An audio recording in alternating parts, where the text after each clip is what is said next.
Welcome to USRA's Diversity, Equity, Inclusion, and Accessibility Speaker Series. My name is Elena Einstein. I am the chair of the committee.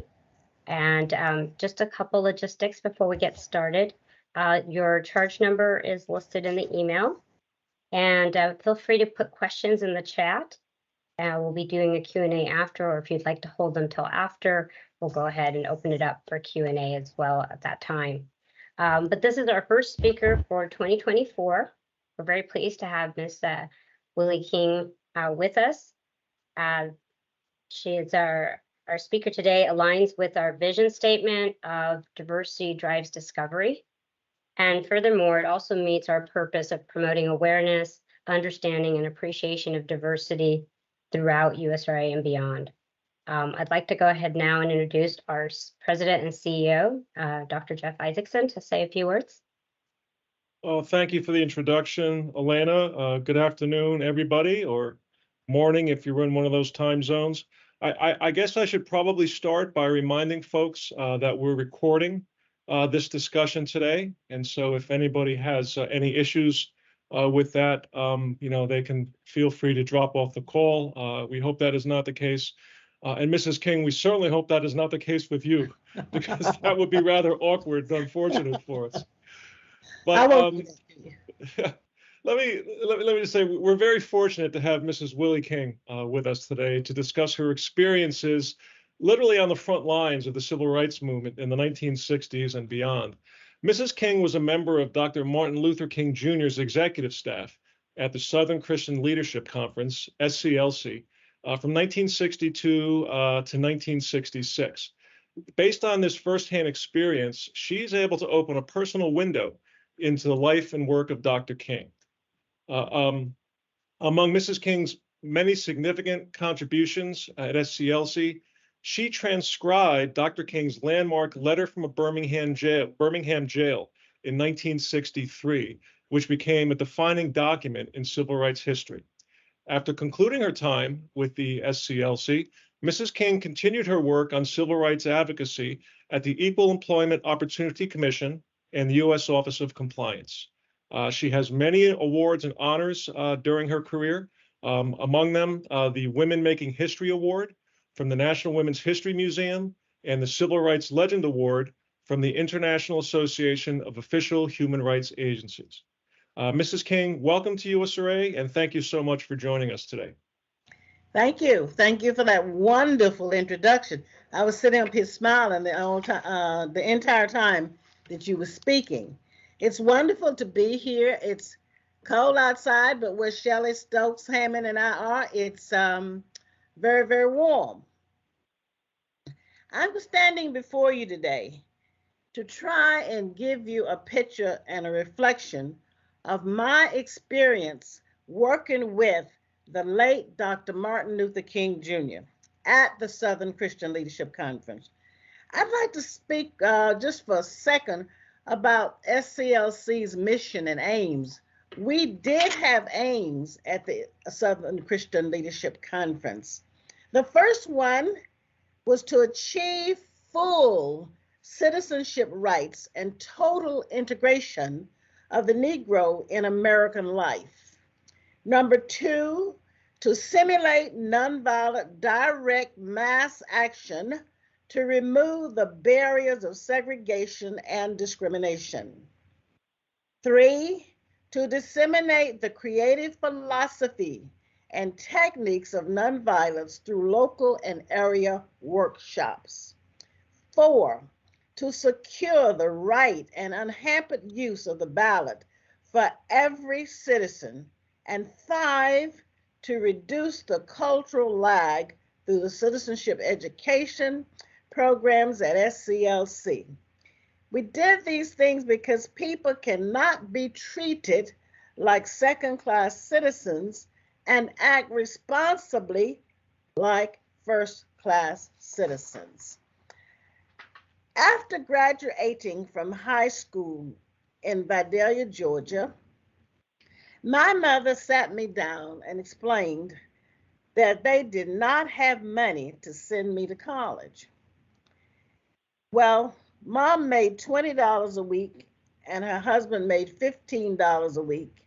And I'm the oldest of 6 children. So there were 8 individuals living in that household on that weekly salary. Well, after she said she couldn't send me to college, I kept thinking about the fact that the only thing that I could do in Vidalia would be domestic or farm work. So I did a little farm work, saved $80, and decided to go to Atlanta, Georgia, to look for work. And I decided I would register in school on my own. I quickly got a job in food service at the airport. They gave you meals on the airplane then, not the snacks. And I was a salad girl. That went very well until one day the boss decided, as I was leaning into a lettuce bin, to touch me inappropriately. So I went immediately to HR, personnel it was called then, asked for my check. And because the manager's wife worked there, they didn't need a scene. So they quickly typed my check up and sent me on my way. Well, the next job I got was at a hospital in Atlanta, a very large hospital out in a very great area in the Atlanta area. All went well. I was making feedings for people with liquid diets. And that went extremely well until one day, one of my coworkers decided to have a heart attack while operating the dish machine. Not a single doctor or a single nurse would go near Pop because they did not treat Negro patients at that hospital. Well, you know what I did? I quit again. I convinced 13 people, I made the 13th, to walk off of that job because of the way Pop was treated. Now, first of all, I was not trying to be a civil rights leader, a civil rights worker, or a civil rights advocate, because I had never heard the word civil rights. I'd never heard the word NAACP, Urban League, or any other civil rights organization, because where I grew up, that could get you in a whole lot of trouble. So that's not something that we talked about. Each person that left that job seemed to have gotten a better job, but I was having difficulty finding a job because I was going into the restaurants because they had signs saying hiring waitresses. Well, I didn't know any better, so I applied, only to be told that they didn't have work for me. I finally got the message. While I was still looking for a job, my one of the housemates of mine, Dorothy Cotton, whom I didn't know who she was at the time, asked me if I was looking for work. And she asked me if I typed, and I took shorthand, because that was basically what women were able to get a job doing in those days. So the answer was yes. She gave me an address and a name of an agency, an office where she worked. She said they were hiring secretaries. So I took a friend and we went to this 41 Exchange place in Atlanta, and we applied for this job. The gentleman that interviewed me had a very thick accent, and I could hardly understand a word he said. But by the grace of God, I typed that letter perfectly, and I was hired. My friend didn't type, and she didn't take shorthand, so she didn't get the job. I had no idea where I was. They assigned me to the receptionist desk, and I started reading these pamphlets talking about Martin Luther King Jr. and the work that he was doing. I still had no idea where I was and what was going on. One day, this gentleman came into the office in the receptionist area where I was sitting, and he introduced himself as Martin King. I was speechless because I read about Martin Luther King Jr., And this guy was the same person that I had been reading about. He was very warm, very personable, made me feel right at home. So he asked me about my family, my church, school, and those kinds of things. And it turns out that my pastor, Ralph Abernathy, worked for the Southern Christian Leadership Conference also, and that he was the treasurer. I had no idea where he worked because that was just something civil rights that I did not talk about and was not truthfully interested in. Meanwhile, I enrolled at Demery College, was taking classes in the evening, and I finally got to the point where I was not bashful about being at SCLC because everybody in the office was so nice. The secretaries would help me with my assignments because they knew I was nervous and had never been in an office before. So they just rallied around me. It was not like it's not my job to do this or not your job to do it, so you do it. They were very, very kind. The Southern Christian Leadership Conference was a wonderful place to work. Well, about a month later, Dr. King had a board meeting in Chattanooga, Tennessee, and he needed some administrative and clerical work. So he asked if anybody would be able to go to Chattanooga. Another secretary and I volunteered. Well, when we got there to this Loretta Hotel in Chattanooga, I would go into the meetings to take shorthand and typing right away because I was just anxious to get to show that I was efficient. I also started putting the water on the table in the water pitchers and making sure the coffee was hot and running the errands to pick up lunch if somebody didn't want to go out. The other secretary pulled me aside and said, "Little girl, you better stop doing that because I am not going to make their coffee and I'm not going to put water on the table and I am not going to be running their errands." So what I did, I'd wait till she wasn't looking and then I'd start right back doing it. Well, Dr. King noticed that I was very ambitious, for lack of a better word, and that I was a hard worker. So we got back to Atlanta, and the next trip that he was planning, he asked Dr. Walker if they could take me along. And so that's how I began my travels with Dr. King. December of 1962, Dr. King planned what was called a people-to-people tour of the state of Alabama. He had been invited to Alabama and Birmingham in particular because of all of the racial tension in the state of Alabama. Birmingham was being referred to in the civil rights movement as Bummingham because there were so many unsolved murders, church burnings, home burnings in that area.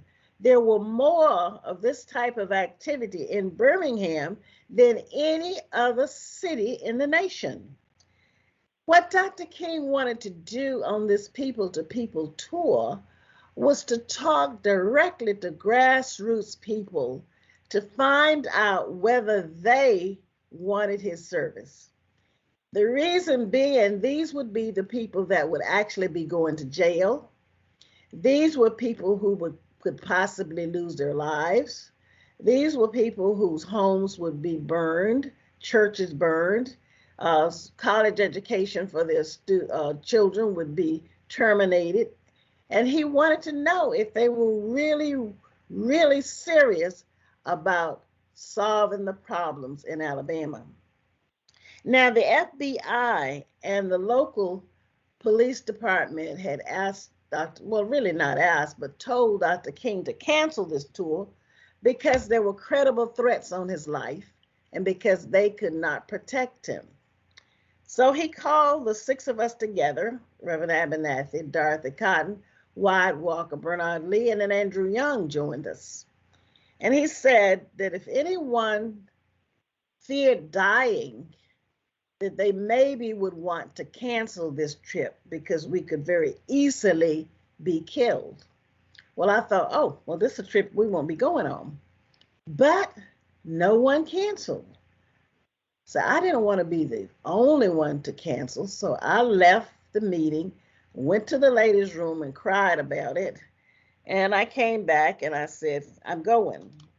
And Dr. King seemed very relieved and very happy that I would be going along. And the reason is because a lot of his telephone calls, and anytime there was correspondence, visitors and what have you, had to be handled in a very special way because the volume was such, and there were some people like the Attorney General, the directors of what have you, local FBI, the President of the United States, and people like that who would be calling Dr. King.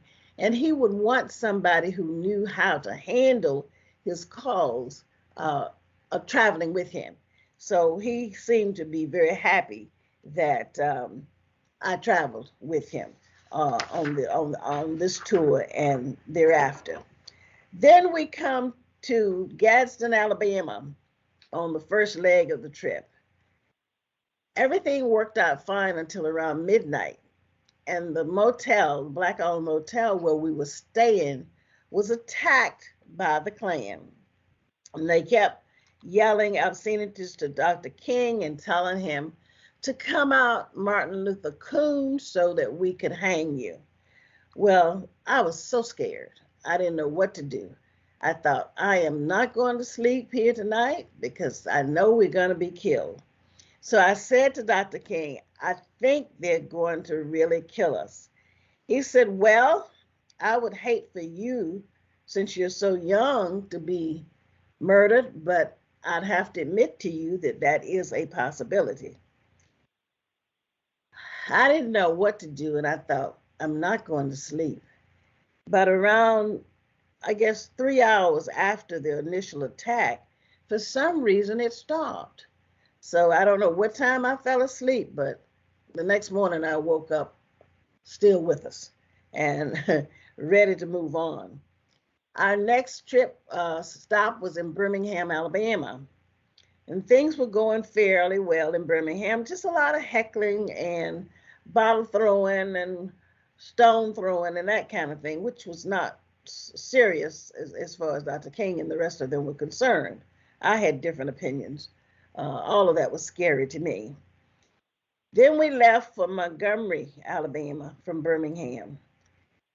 About halfway to the destination that we were heading to, which was a church, we were suddenly in the presence of a lot of pickup trucks. Some of them had lots of mud on them. They all had rifle racks in the back of the trucks, and they all had rifles in those racks. Well, Dr. Walker, Wyatt T. Walker, was the driver, and they forced us to go about 10 miles an hour, one in front of us or two, several on the side, and the rest of them were behind us. This went on probably seemed like an eternity to me until we were meeting a car which forced the trucks on the left-hand side of us to get on the shoulder. And at that point, Wyatt Walker took that opportunity and was able to pass the cars, the trucks in front of us, and to outrun them to the church where we were going. There were a large number of people waiting for Dr. King because he was speaking there at a mass meeting. So the Klansmen decided not to take on that crowd. They turned around. However, there were another group of people coming to the mass meeting that were not so fortunate. They were attacked by that same group of people, and some of them were beaten mercilessly. But that was expected, and that happened many, many times during our travels throughout the South.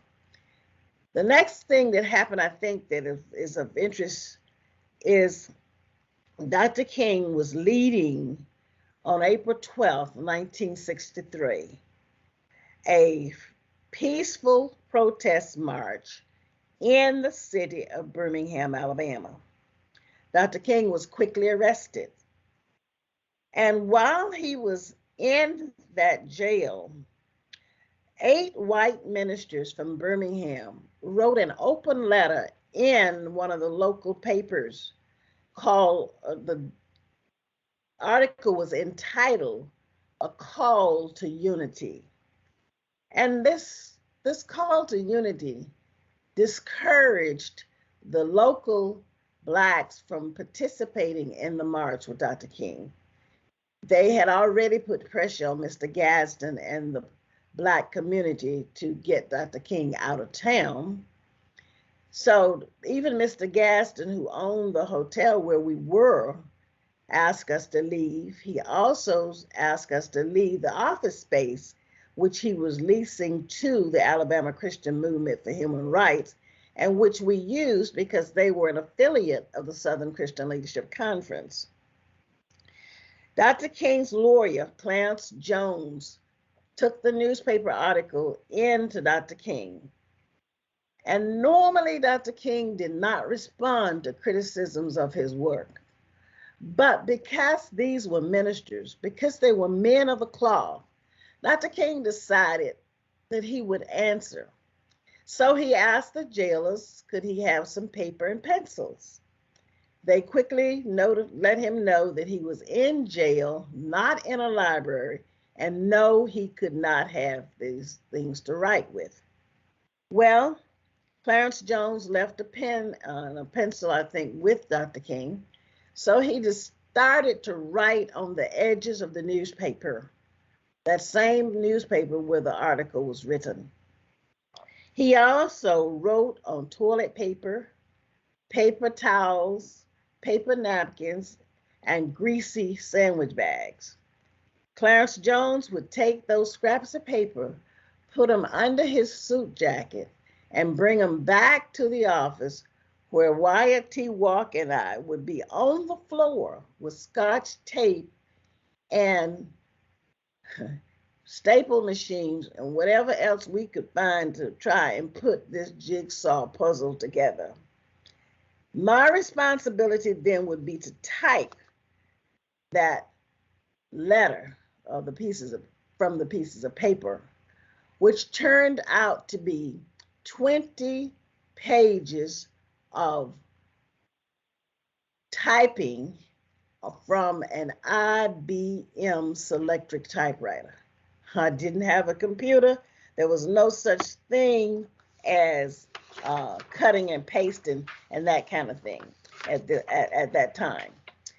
This afternoon, I want to talk to you to emphasize the enduring significance of Martin Luther King Jr.'s powerful letter from the Birmingham jail. Now, although it was written more than a half century ago, its message resonates with remarkable relevance in our present time. Dr. King's letter is not just a historical artifact. It is a call to action, a beacon of hope, and a blueprint for social change that remains as urgent as ever. In the midst of the civil rights struggle in America, Dr. King found himself, like I said, confined to that Birmingham jail. And there is where he faced the injustice and of oppression. And that's where he penned this letter. But what makes this letter truly remarkable is that it transcends its immediate context and speaks to the universal struggle for justice and equality.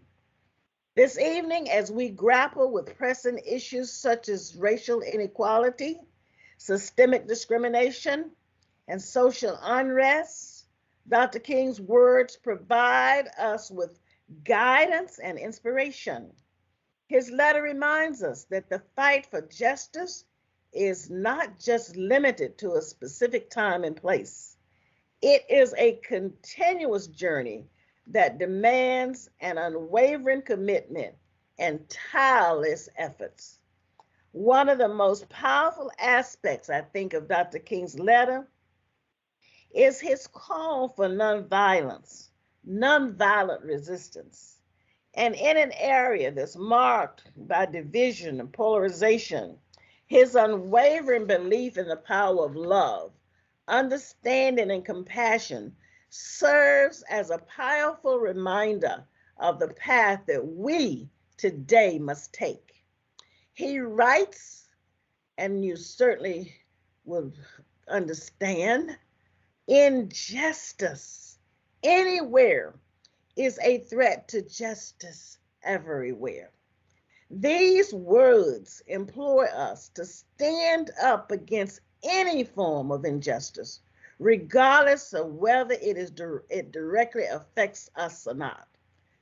They compel us to reject apathy and embrace empathy, to recognize that the struggle of others are intertwined with our own. We have a beloved community that we need to strive for. Furthermore, Dr. King's letter emphasizes the importance of direct action. He advocates for peaceful protests, and I said peaceful, demonstrations and civil disobedience as means to bring about social change. Today, as we witness individuals and communities across the globe raise their voices for justice, we are reminded that change is not born out of complacency, but out of collective action. Dr. King's letter also speaks to the significance of time. He writes, and I love this, justice too long delayed is justice denied. This reminder serves as a powerful call to urgency.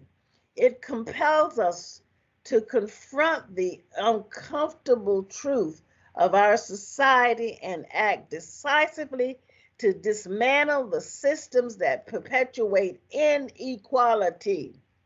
Time is not an ally when it comes to justice, and we must seize the present moment to make a lasting impact.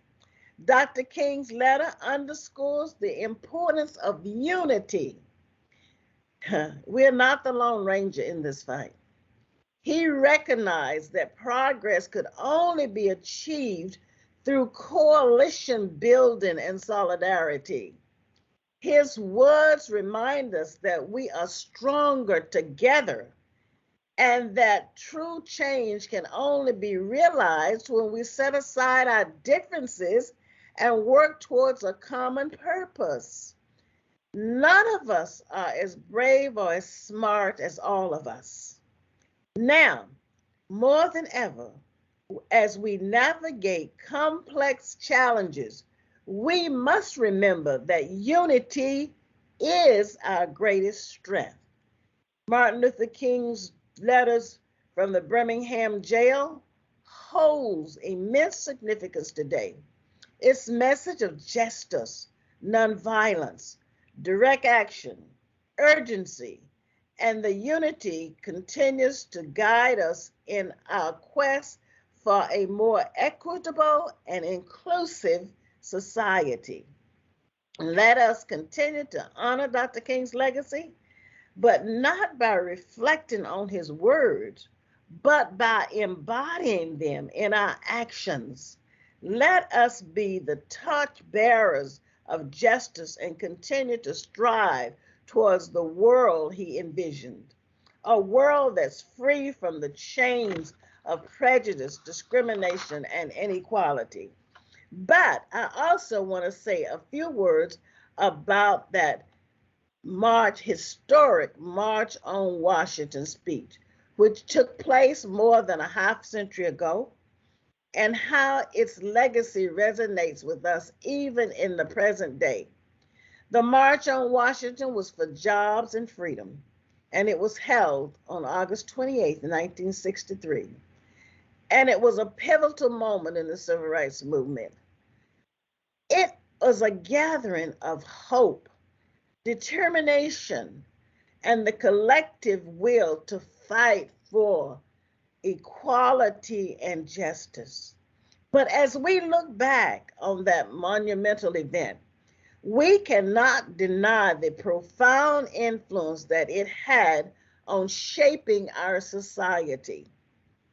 Dr. Martin Luther King Jr. stood at the steps of the Lincoln Memorial, delivering his powerful and iconic I Have a Dream speech, a testament to his unwavering belief in the principles of equality and his vision for a nation where every individual will be judged not by the color of their skin, but by the content of their character. Today, we find ourselves in a world that has made a significant stride toward racial equality, thanks, but in no small part, to the significance and the sacrifice of the leaders like Dr. King. But we must also acknowledge that the dream of equality is not yet fully realized. Discrimination, systemic racism, and social injustices persist in various forms, reminding us that our work is far from over. The impact on Washington lies not only in the immediate changes it brought about, but also in its lasting effect on subsequent generations. Today, we stand on the shoulders of those who came before us, and we are the beneficiaries of their courage, their sacrifice, and their unwavering commitment to justice. The legacy of Martin Luther King and the March on Washington reminds us of the power of collective action, the importance of amplifying marginalized voices, and the need to confront and dismantle the structural barriers that perpetuates inequality. We must remain vigilant in our pursuit of justice and equality. We must work tirelessly to ensure the dream that Dr. King envisioned becomes a reality. We must stand up against racism, discrimination, and injustice in all their forms. And by doing that, we will honor the legacy of the march and carry forward the torch of progress that was ignited on that fateful day. Dr. King articulated a vision calling clearly, directly, and boldly for an America free of race, hatred, and discrimination. An America based on the moral values of justice, law, equality, brotherhood, sisterhood, and human dignity for all. It was a vision emanating from our most sacred religious and political institution, my country, tears of thee, sweet land of liberty, let freedom ring. Dr. King not only spoke, he acted on his convictions. What he did, how he lived, what he committed himself to, he did with conviction, dedication to excellence, but with humility and compassion. His living example was a shining positive role for our young people today. But we still see our youth consumed by drugs and violent crimes. But we can stop the influx of illegal drugs and guns in our community that's being dumped there by purpose and on purpose. And we can save our young people. And we can even make our streets safe again. Rosa Parks on the bus and the students at the lunch counters in the South sat down as a way of standing up. What will you do? What will we do? Dr. King had a dream. What people like you and I do today will determine whether or not we dream or whether or not we have a nightmare. In conclusion, as we celebrate the life of Dr. Martin Luther King Jr., let us remember his unwavering commitment to justice, love, and unity. His life exemplifies the teachings of Christ, reminding us that each person is created in the image of God, deserving of love and respect. And may we be inspired to pursue justice, walk in love, and strive for unity in our communities and beyond. Let us pray that God's dream of a world filled with love and understanding becomes a reality through our actions and dedication to his purpose. As we reflect on Dr. King's legacy, may we be encouraged to follow his footsteps, guided by the light of Christ and empowered by the Holy Spirit to be instruments of peace, reconciliation, and hope. Thank you for your time.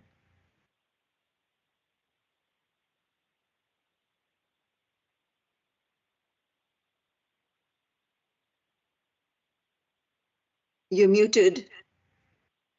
I'm muted. No, Elena is muted. Oh. There we go. Thank you so much. That was very powerful. And we thank you for your work as well. And we're going to take this moment to open up for questions or comments. So if you want to put them in the chat, let's see, I think there is one. Well, it's more of a comment, but that was amazing and spoke to my very soul.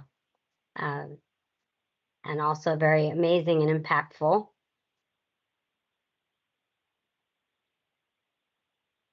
So if anyone has any questions, you can unmute or put them in the chat.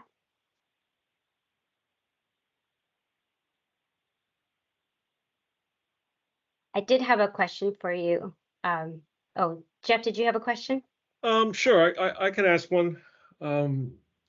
Mrs. King, that was really sensational, and again, thank you. Very, very inspiring words. And what I'm wondering, historically, many people point to two of the accomplishments of the civil rights movement was the Civil Rights Act of 1964 and the Voting Rights Act of I think that was 1965.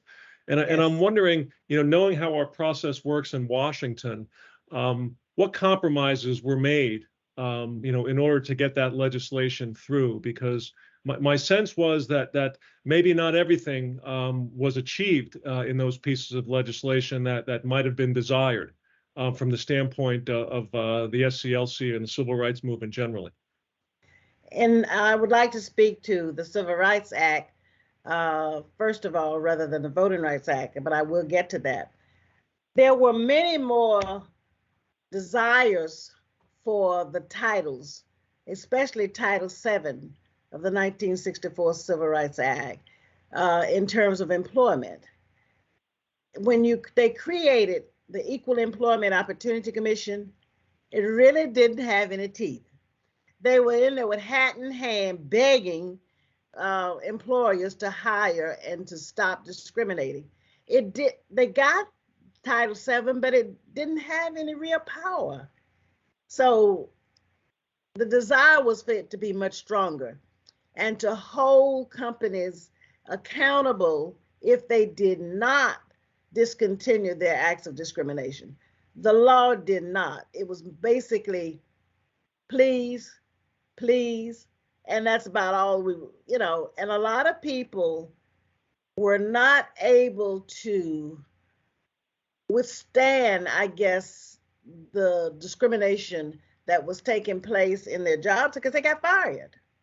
If you came to the Equal Employment Opportunity Commission and filed a complaint, in a lot of cases, people were actually terminated. And EEOC could not really do anything about it. They would go to the compliance thing of, let's go to court. How long is that going to take when you're out of a job? They gave you a right to sue letter. But what was that going to do for you when you had hungry children? What was that going to do for you when you had a house note that you couldn't pay? What was that going to do when your child's education money had run out? So really and truly, you had to be a very brave person to come into the Equal Employment Opportunity Commission initially and file a complaint. So the compromise was, we given you the act, but it didn't have any real strength. Interesting. Now, the Voting Rights Act did not stop people from redistricting, harassing people. Nothing happened if you, as you saw on Bloody Sunday and what have you, if people were actually not allowed to vote. I saw CT Vivian take a group of people to vote, to register in Selma, and he was beaten all the way from the top step, which was about 10, to the bottom step, simply because he was trying to register people to vote.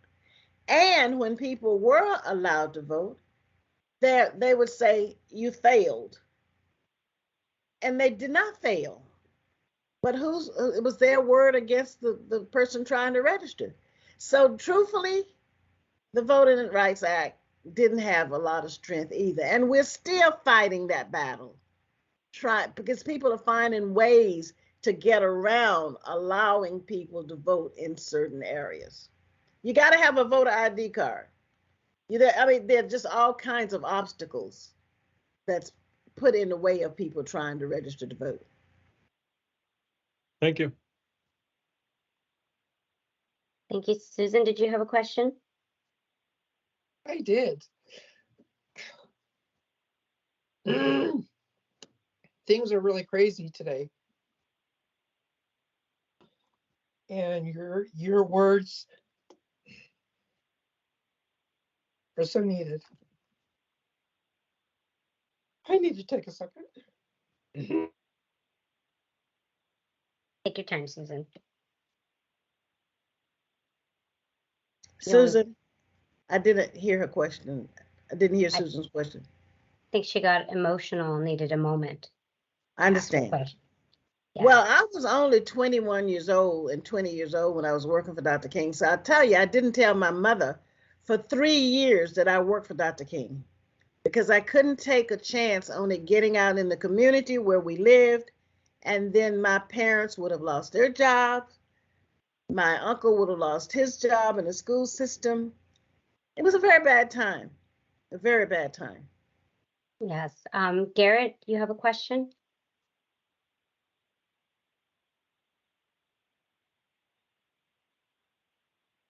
Garrett Watts. He had his hand up. Maybe we need to. Let's see, Susan, are you back? Let me try again. So I have a very colorful family, okay, and friends. And our DMARC is not to talk politics, because of differences of opinion. This, as you spoke, it feels so much like we're there again, It's like we got so far in advancing civilized behavior to one another. And in the last 40 years or so, a Band-Aid apparently was pulled off, and all of this evil is surfacing again. I don't know what the solution is. Another Martin Luther King coming to speak to the soul, yes. But now it's also crossing all kinds of bounds of race, So I just want to thank you for your work in trying to keep the words alive. It's more not a question, more of a statement and a compliment to you. That I guess my question is, what can we do? Because we're there again, is all I can say. We're there again, Susan. I would agree with you wholeheartedly. But you can't sit back and talk about, and I don't want to be disrespectful to anybody, but I hear a lot of talk about the problems, how they exist, but no one, it seems, is willing to make the sacrifices that we had to make in those days. People are complacent. People don't want to put their jobs at risk. I can understand that. Their lives certainly at risk, their children's education loans or what have you at risk. Somebody has got to step up and lead us and make sure that nothing is accomplished without sacrifices. And see, that seems to be the issue. No one's willing to make sacrifices like we did back then. I went to bed many nights not knowing whether or not I would wake up the next morning because of the threats on Dr. King's life. But it didn't stop me. And I have no idea why. I didn't go to SCLC looking for a job in civil rights because I didn't know what civil rights was. All I know, I was caught up in the moment. I was even jailed, but one time. That was enough. Well, I don't do jail. There are sacrifices that people are willing to make and sacrifices that people are not willing to make. I'm not willing to make one go into jail again. That was too much. But, you know, that's the issue. We get a lot of talk, but that's it. Yes, I think in the words that you mentioned was direct action, right? And how Yes. we need to really step up and have direct action. Garrett, do you want to try again? Yeah. Can you hear me now? Yes, we can Yes. hear you. Perfect. So I think this question sort of tags along with what you were just talking about. And basically, you know, like you're saying, it does take action and it does take people making a difference. But like you mentioned, fear is a big opponent to that. Would you be able to, I don't know, maybe discuss how you thought about it and where your minds and feelings were at when you were making decisions, even though you were uh, enthralled with all that fear? One of the things that caused me personally to keep going was sitting one night. We had family night on Tuesdays when Dr. King was in town, and even when he was not, we did at the Y. The families would bring their kids and what have you to swim, to play games and what have you. And one night I was sitting there with Dr. King, and his kids were swimming with some other kids there in the pool, and he said, "Ma, I would like to see them grow up. I'd like to see what kind of parents they're going to be." So I just looked at him and I said, "Well, you can." He said, he laughed, a big hearty laugh. And he said, "You know that's not going to happen." I said, "Why?" He said, "Because they're going to get me when they're ready." I said, "But you don't even have bodyguards." And he said, "They can't protect me. I will be killed at an early age. I won't see these children grow up. There's nothing that anyone can do to stop that." I said, "You can leave the country." And he laughed at me and he said, "You just don't understand, do you?" And his final saying on that was, "I have to do God's will." So I thought, if this man can give up his life for the life of so many, then I certainly can go along.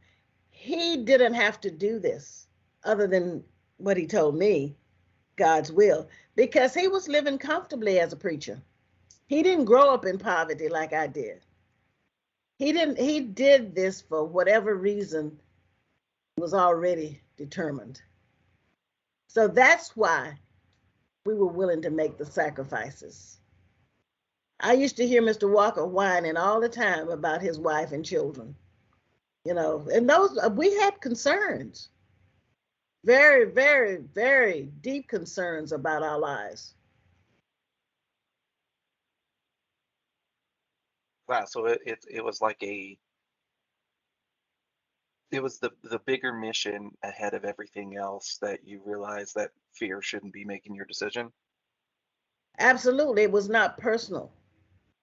It was for Oh, a wow. purpose. It was something that one had to do. And we were not Wow. the only ones. There were other people out there. Some people were not as fortunate, as you know, and you can name some of them. They were not as fortunate. Their lives were cut short. I'm 83 years old almost, and so hey, I was just blessed. Well, thank you so much. Thank you so much, Ms. King. So I'm going to go ahead and hand it over to Eric Hammond. Well, hello. So Hi, as Eric. the hi, how are you? Thank you so much for making the time to be here with us today. We really appreciate it. As the point of contact for the DEI Committee's speaker series, I just want to thank you again for your insightful presentation. Thank you for Eric, look sharing. who's with me.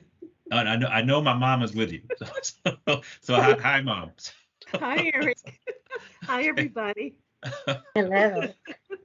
But I I'll also let you just speak want to Willie.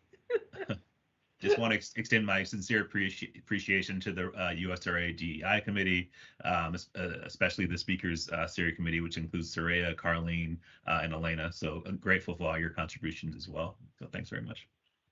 And Cheryl, who supported. Oh, and Cheryl, I'm sorry. Yeah. Thank you. Jeff, did you have anything else you'd like to share? You're on mute. Sorry, yeah, just thanks again, and looking forward to the next lecture that we have. You'll let us know, right? Thank you so much. You're so kind. Thank So you long, very much, everybody. everyone. And thank you so much for your time, Ms. King. Have a wonderful day. Thank Bye-bye. you. Bye-bye. Bye-bye. Signing off. you. All right.